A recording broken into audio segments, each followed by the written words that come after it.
అయితే అతను ఏ IPC section కింద అరెస్ట్ చేశారు మీరు? Section yes.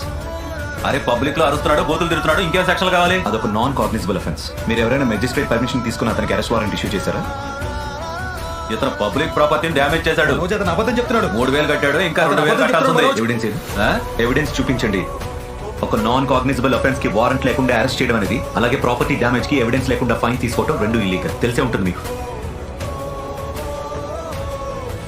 తమ్ముడు ఫైన్ అయితే తప్పుడు. ఇప్పుడు నువ్వు అడుగుతున్నావు చూడు, అది ఫైన్ కాదు, లంచం.